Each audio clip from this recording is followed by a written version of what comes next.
Dan Greenhaus. He's here with us at Post 9. It's good to see you.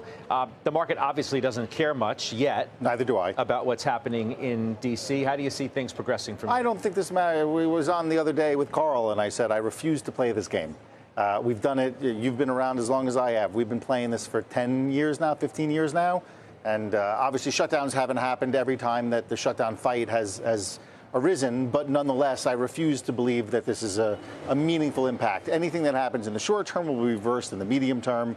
Missed paychecks will be paid in arrears, et cetera, et cetera. So in terms of the government shutdown, I refuse to care. Okay, so what do you care about right now in the market? Well, I mean, I care about fundamentals. I care about inflation. I care about the Federal Reserve. I care about earnings. Yeah, you're going to care about earnings really soon, right? Banks are going to kick things off not too long from now. Quarter's ended. We're now turning our attention to what ultimately matters. I think earnings will be fine. There continues to be this concern about the consumer. It's sort of like the worry that never goes away. But all the companies that recently reported, Dick's, et cetera, that have reported in the last month, have all said some version of the same thing, which is that the consumer's fine. You pretty much just stay with what's been working then? Yeah, that's been, for some time, that's been my argument. The theme is so dominant. I think the better conversation, and I don't mean that disrespectfully about everybody focusing on AI, but I think the better conversation is, okay, we've exhausted tier one, NVIDIA, Broadcom, et cetera. Everyone knows about that. And to a large degree, you've exhausted tier two, the derivative plays, the Vistras, the Vertivs, the Eatons, the Train Technologies, et cetera. What's the tier three that you should be looking at? It's probably in the power space. Names that are not yet seeing the type of investor attention that's being paid to certainly the tier one, if not the tier two names as well. That's probably a better conversation. Not, is this theme still in play? Because I think it is. I know we're going to talk about it. Yeah, well, it's not only is the theme in play, is the theme getting a little out of hand, right? I mean, that has been a serious point of conversation. The question whether this craze has hit bubble territory. I want you to listen to Goldman CEO David Solomon. He was in Italy today, and you'll hear what he had to say. Let's play it. I'm not going to use the word bubble because I don't know. I don't know what the path will be. But I do know people are out on the risk curve because they're excited.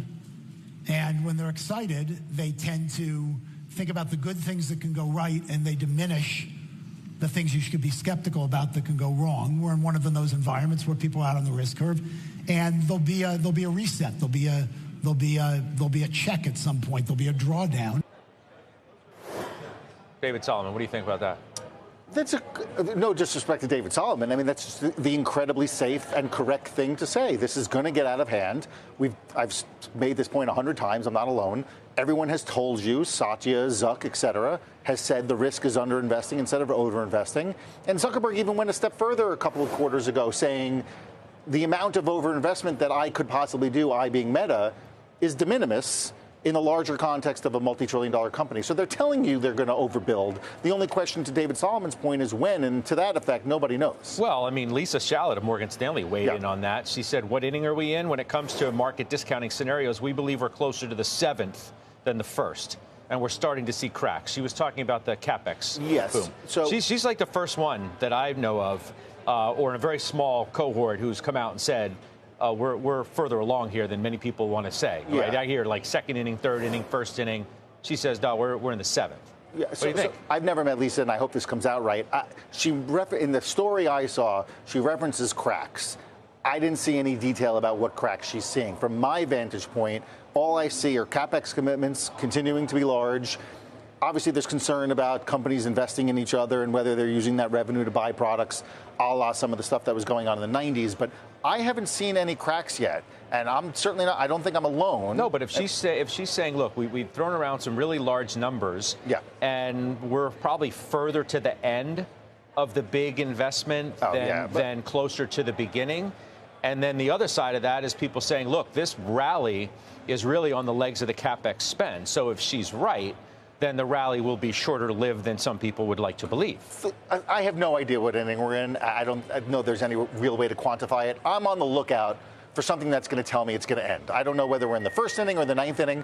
What are the things that are going to tell me that this is going to be over? Well, CapEx is going to start coming down. Profit warnings are going to start coming.